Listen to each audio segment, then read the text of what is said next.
neimagination.com में आपका स्वागत है। आज मैं आपको सिखाऊंगी कि अगर आपका कोई भी पजामा, प्लाज़ो या फिर नीचे पहनने वाला कोई वस्त्र का अगर आसन बहुत लंबा है, बड़ा है, तो उसको छोटा कैसे करते हैं, उसको कम कैसे करते हैं, और इस किसी भी सलवार, प्लाज़ो या पजामी या फिर किसी भी लोअर में म्यानी कैसे डालते हैं।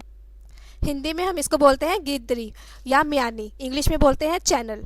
सबसे पहले आप मेरा चैनल सब्सक्राइब कीजिए स्टिचिंग इजीली सीखने के लिए, और इसके साथ एक बेल है उसको भी क्लिक कीजिए ताकि आपको सारी वीडियोस आपके ईमेल आईडी में मिल जाए। तो अब इसके लिए मैं सबसे पहले इसको पूरा ऊपर तक उधेड़ लूँगी, नीचे से लेकर ऊपर तक, यहाँ तक उधेड़ लेंगे इसको। फिर इसके अंदर म्यानी डालेंगे। अगर तो आपके पास सेम कपड़ा है तो आप एक्स्ट्रा कपड़ा जो भी बचा है उससे लगा सकते हैं। और ये जो मेरा पजामा था इसकी लेंथ बहुत ज़्यादा लंबी है, तो इसलिए मैं इसकी लेंथ को भी यानी कि इसकी लंबाई को भी छोटी करूँगी। ठीक है, और मैंने इसको ऑलरेडी उधेड़ लिया है। ऊपर से लेके नीचे तक मैंने यहाँ तक इसको उधेड़ लिया है बीच में से, क्योंकि मैंने यहाँ पर म्यानी लगानी है और इसकी जो आसन है वो लंबा था, इसको छोटा करना है। तो इसको उधेड़ने के बाद मैंने इसको एक्स्ट्रा काट लिया है और अब मेरे पास ये बच गया है म्यानी के लिए कपड़ा, और इसको मैं म्यानी बना लूँगी।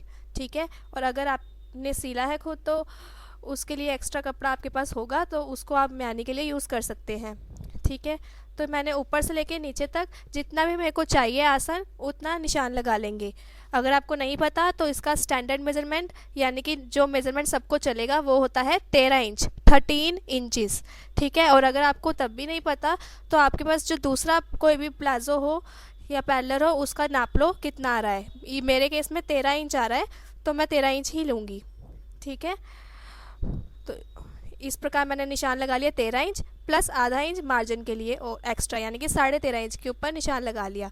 और अब ये वाला हिस्सा लंबा था और उसको मैं छोटा करना है। तो ये है म्यानी के लिए कपड़ा। तो मैंने टोटल ये लिया है लंबाई में 9 इंच और चौड़ाई में लिया है 5 इंच। 2 म्यानियाँ लगानी है आगे और पीछे, तो 2 कपड़े लेंगे। और अगर आपका कपड़ा पतला है तो आप एक साइड की म्यानी के लिए डबल कपड़ा लीजिए, 2 कपड़े लीजिए, यानी कि इन टोटल आपको 4 चाहिए होंगे अगर आपका कपड़ा पतला है। मेरे केस में ये कपड़ा ठीक था, मोटा था, इसलिए मैं एक साइड के लिए एक कपड़ा लूँगी। तो मैंने टोटल लिए 2 कपड़े, इनको एक के ऊपर एक रख लिया और इस प्रकार फोल्ड कर लिया आधा। आधा फोल्ड करने के बाद मैं इसको यहाँ से सीधा मतलब टेढ़ा ट्रायंगल शेप देनी है। इस प्रकार टेढ़ी ले जाऊंगी और नीचे थोड़ा सा सीधी, इस प्रकार की आपको शेप देनी है चॉक्स के सहायता से, और फिर काटना है। देखो यहाँ से सीधी आ रही है और लास्ट में कॉर्नर में ये मिलती जा रही है। तो यहाँ से मैं कैंची लेकर इस म्यानी को काट लूँगी। म्यानी के कपड़े को इस प्रकार हम काटेंगे। अब मैं इसको खोलूँगी तो मेरे पास 2 कपड़े आ गए म्यानी के लिए, क्योंकि हम म्यानी इसलिए लगाते हैं ताकि लेग्स आराम से खोली जा सके, चौड़ी कर सके जितनी मर्जी, इसलिए ये लगानी अच्छी होती है। किसी भी सलवार, पजामी या पजामे में या फिर प्लाज़ो में लगा सकते हैं। बाज़ार से भी हम जो लेगिंग लेते हैं उसमें म्यानी लगी होती है तो वो अच्छी लगती है और आसानी से उसमें लेग्स जितनी मर्जी चौड़ी कर सकते हैं। तो ऊपर से 13.5 इंच पे मैंने निशान लगाया, 13 इंच प्लस आधा इंच फालतू।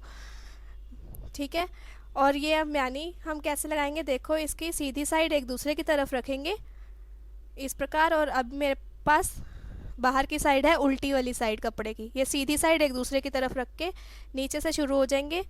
म्यानी का चौड़ा वाला हिस्सा रखेंगे नीचे और पतला वाला हिस्सा रखेंगे ऊपर, और यहाँ से आधा इंच का मार्जिन लेते हुए ऊपर तक इसको एक साइड से सिल लेंगे।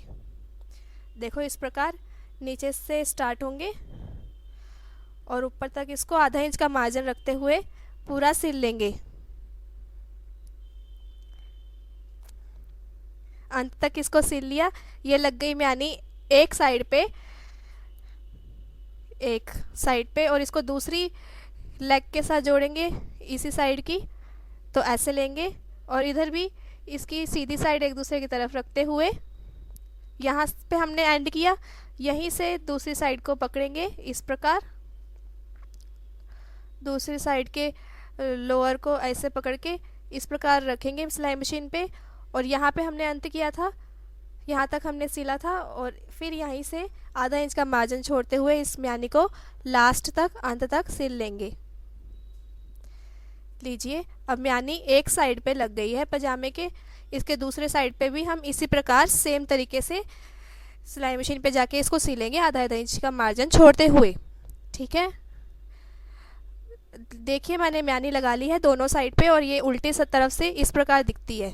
ठीक है, दोनों साइड पे लगा ली है और इस म्यानी की लंबाई थी 9 इंच, चौड़ाई थी 5 इंच। चौड़ाई वाला हिस्सा नीचे की तरफ रखा है और सिल लिया है। उसके बाद मेरे को देखो यहाँ पे अगर ये एक तरफ से कॉर्नर बाहर निकला हुआ है तो इसको हम निशान लगाएंगे, सीधा करेंगे और फिर काट देंगे। अगर आपके केस में भी ये फालतू निकल रहा है तो इसको काट देंगे और अब ये दूसरी साइड से भी काट देंगे और आधा इंच का मार्जिन छोड़ते हुए दोनों ये बीच वाला हिस्सा पूरा सिल देंगे। एक साइड से शुरू करेंगे, ये म्यानी वाला हिस्सा आ गया, आधा इंच का मार्जिन छोड़ते हुए सिलाई मशीन पे सिलाई करेंगे इसको पूरा अंत तक, दूसरी पैर के अंत तक इसको सिल लेंगे। देखिए इस प्रकार सिलाई मशीन पे जाके पूरा सिल लेंगे तो हमारी म्यानी लग जाएगी। ठीक है, तो इस प्रकार देखो तैयार होकर ये ऐसी लग रही है और ये अच्छी होती है लगानी। और अगर आपका आसन ज़्यादा लंबा है तो वो दिक्कत करता है और देखने में भी बुरा लगता है, इसलिए हम इसको ऐसे छोटा करते हैं आसन को और म्यानी लगाते हैं। neaimagination.com देखते रहें, लाइक करें, सब्सक्राइब करें और सब्सक्राइब के साथ एक बेल है उसको क्लिक करें ताकि ये सारे नोटिफिकेशन आपको ईमेल में मिल जाए जैसे ही मैं नई वीडियो अपलोड करूँ। कोई प्रॉब्लम है तो आप क्वेश्चन पूछ सकते हैं, सजेशंस दे सकते हैं कमेंट बॉक्स में। अपने फ्रेंड्स को भी कहें कि neaimagination.com लाइक करें ताकि आप सब मिलकर स्टिचिंग ईजीली सीख सकें। Thank you. जब आप ये सब बना लेंगे तो मेरे फेसबुक पेज पे ज़रूर शेयर करें अपने बनाए हुए की फ़ोटोज़ जो भी आपने न्यू इमेजिनेशन से सीखा है, और फेसबुक पे स्यूइंग चैट ग्रुप ज़रूर ज्वाइन करें ताकि हम मोर डिस्कशंस कर सकें। Thank you.